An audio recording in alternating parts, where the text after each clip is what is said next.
Nei 3 minuti grezzi di solito non parlo di attualità, se non delle cose che mi succedono giorno dopo giorno, ma non parlo mai di politica o di altri temi grandi. Oggi però voglio parlarne, in parte perché no.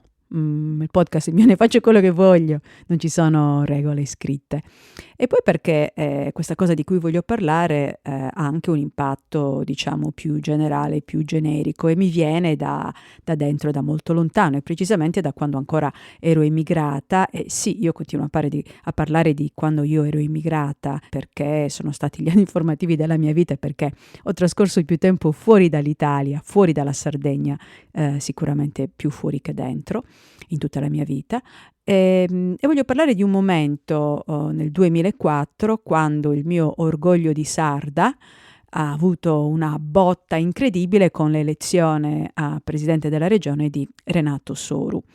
Io, ripeto, stavo all'estero già da un bel po', quindi mi interessavo pochissimo di politica italiana e ancora meno di politica regionale. Anche perché mi rattristava molto, non mi occupo delle cose che non posso modificare. All'epoca mi pare che ancora nemmeno si potesse votare all'estero. Comunque, non mi occupavo di politica regionale. Però, quando è stato eletto Renato Soru a presidente della regione sarda, ora la butto lì, mi sono sentita un po' come quando hanno eletto Obama, che eri orgogliosa di essere americana. Io non sono americana, io sono sarda, però non lo so, cioè, era un personaggio che aveva colpito moltissimo la mia immaginazione in modo positivo, perché era una persona anzitutto che non era volgare e in quegli anni stava iniziando proprio la volgarità più assoluta, si stava sdoganando non solo alla televisione, ma si era già anche sdoganata nella politica, nella vita di tutti i giorni. E lui invece aveva ha ancora questo aspetto incredibilmente serio, pacato, non grida. E poi poi ho cominciato a seguire un po' la politica regionale e avevo visto che aveva fatto delle cose che nessuno prima di lui aveva osato fare.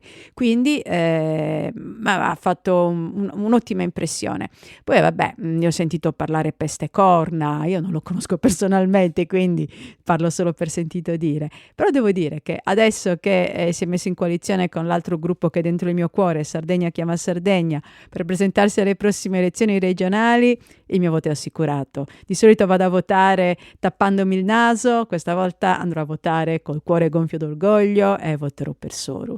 Vabbè, concedetemi questo piccolo sfogo, questo piccolo teatrino, perché non è spesso che mi capita di andare a votare senza dovermi tappare il naso, anzi con una persona in cui credo e che veramente mi dà fiducia per il futuro.